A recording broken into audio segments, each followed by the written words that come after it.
Mount Fuji, also known as Fujiyama, is the highest mountain in Japan and one of the most famous in the world. Revered as sacred mountain by ancient Japanese people, it stands at 3,776 meters. Although it is a dormant volcano, its last eruption was in 1707 and geologists still classify it as active.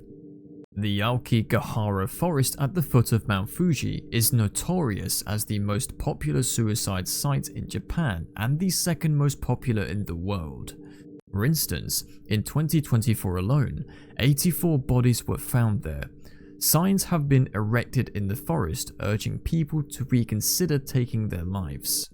Tourists are allowed to climb Mount Fuji from July to September. The mountain becomes extremely treacherous during winter due to heavy snow, ice and strong winds. Despite the dangers, some daredevils attempt the climb. Tetsu, a 47-year-old adventure seeker, decided to ascend Mount Fuji in the winter of 2019. He chose to livestream his entire journey to the summit. Although adventurous, Ted was not a climber and lacked the necessary experience and equipment. Wearing casual clothing, carrying only hiking poles and a mobile phone, he began his ascent via the Subashiri Trail. As he climbed, more and more people joined his livestream. Reaching an ash-covered section and then a snow-covered one, Ted began to feel the effects of the cold and strong winds. His viewers urged him to continue, but he was clearly struggling. Despite the warning signs, he pressed on. The trail became increasingly icy and dangerous. Ted eventually reached a section without safety barriers, the most hazardous part of the climb, the final stretch to the summit.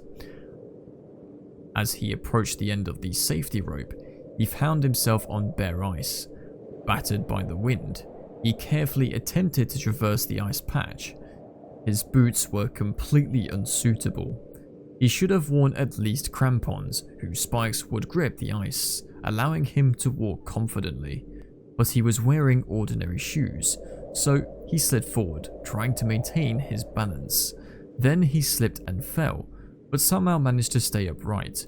He even joked with his viewers about how slippery and dangerous it was.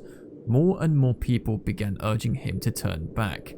They could see how dangerous it was becoming, but Tetsu was determined to reach the summit at any cost. He stood up and continued his ascent. He was almost there. His livestream even captured a glimpse of Mount Fuji's peak. The bare ice made it difficult for him to keep his footing. He spotted a small, rocky outcrop ahead that led upward. He began to traverse the ice, trying to reach the rocks. As soon as he stepped onto the ice, he slipped and lost his balance. You could hear him shout, "I'm sliding!" and he began to plummet.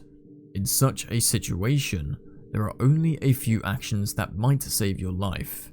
If you had an ice axe, you could try to arrest your fall by striking it into the ice. It would act like an anchor. You'd have a few attempts before your body gained too much momentum to stop. Then you just have to hope you survived the fall. Tetsu didn't have an ice axe or any other equipment that could help him stop. He didn't know what to do, so he slid faster and faster. He knew he was doomed. You could hear him shout on the livestream, "There's nothing anyone can do for me now," and then he fell from a cliff several hundred meters high. People watching the livestream reported everything to the authorities, who found his body the next day, about a kilometer from where he had slipped. Every year, several daredevils attempt to climb Mount Fuji in winter, and they face the same fate. Thank you for watching. Don't forget to subscribe to our YouTube channel, and we'll see you in our next exciting, interesting documentary video.